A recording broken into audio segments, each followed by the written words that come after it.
ഇന്നത്തെ ദിവസം മൊത്തം ഒന്ന് കറങ്ങാൻ തന്നെ തീരുമാനിച്ചിരിക്കുകയാണ്. ശിവഗിരി മഠത്തിൽ തീർത്ഥാടനം നടക്കുകയാണ്. ലൈറ്റുകളും കടകളും ഒക്കെ കാണാൻ നമ്മൾ നേരെ ഇങ്ങോട്ട് തന്നെ വന്നു. അല്ലുമോളും അച്ചും ഐസ്ക്രീം കണ്ടു കഴിഞ്ഞാൽ പിന്നെ അത് വിട്ടൊരു കളിയുമില്ല. അല്ലുമോളാണെങ്കിൽ ചോറ് വാരി കഴിക്കുന്നത് പോലെയാണ് ഐസ്ക്രീം കഴിക്കുന്നത്. കൈയും പെറവും മുഖവും ഒക്കെ പിന്നെ തേച്ച് കഴുകി ഇറക്കേണ്ടി വന്നു. അച്ചുവിന്റെ നോട്ടവും കറക്കവും ഒക്കെ നേരെ ഫാൻസി കടകളുടെ മുന്നിലോട്ടായി. ഇനി 2 കമ്മലും ഒരു മാലയെങ്കിലും എടുക്കാതെ വീട്ടിലേക്ക് ഒരു തിരിച്ചുപോക്കില്ല. പക്ഷെ അല്ലുമോക്ക് മാലയും കമ്മലും ഒന്നും കണ്ടിട്ട് വലിയ സന്തോഷമൊന്നുമില്ല. അവസാനം കുമ്പള വർത്തുന്ന 2 കളിപ്പാട്ടം മേടിച്ചു കൊടുത്തപ്പോൾ അല്ലുമോള് ഫുൾ ഹാപ്പി. സന്തോഷം കൊണ്ടിരിക്കാൻ പറ്റാത്ത അവസ്ഥ. ചുമ്മാ കെട്ടിപ്പിടിച്ച് ഉമ്മാലുക.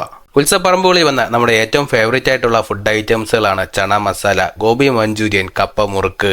നമ്മൾ വീട്ടിലത്തേക്ക് പാഴ്സൽ കഴിച്ചിട്ട് ബാക്കി പറ്റുന്ന പോലെയൊക്കെ കഴിച്ചിട്ട് നമ്മൾ ശിവഗിരിയിൽ നിന്ന് നേരെ തിരിച്ചിറങ്ങി. തട്ടുദോശ കഴിക്കണമെന്ന ആഗ്രഹം കൊണ്ട് നമ്മളിഞ്ഞ് നേരെ പോണ ആലങ്കോടുള്ള വഴിയോര തട്ടുകടയിലോട്ടാണ്. നമ്മുടെ ഫേവറേറ്റ് ആയിട്ടുള്ള ഫുഡ് പോയിന്റുകളിൽ ഒന്നാണ് ഈ ഒരു തട്ടുകട. നല്ല ചൂട് ദോശയും കാന്താരി ചിക്കനും രസവടയും ഓംപ്ലേറ്റും ബുൾസയും ഒക്കെ ഇവിടെ കിട്ടും. അപ്പൊ ഇന്നത്തെ ദിവസം ഇവിടെ അവസാനിക്കുകയാണ്. നമ്മുടെ ഈ ചെറിയൊരു വീഡിയോ എല്ലാവർക്കും ഇഷ്ടപ്പെട്ടു എന്ന് വിശ്വസിക്കുന്നു. പുതിയ യാത്രാ വിശേഷങ്ങളും കാഴ്ചകളും ഒക്കെ ആയിട്ട് പുതിയൊരു വീഡിയോയിൽ വീണ്ടും കാണാം.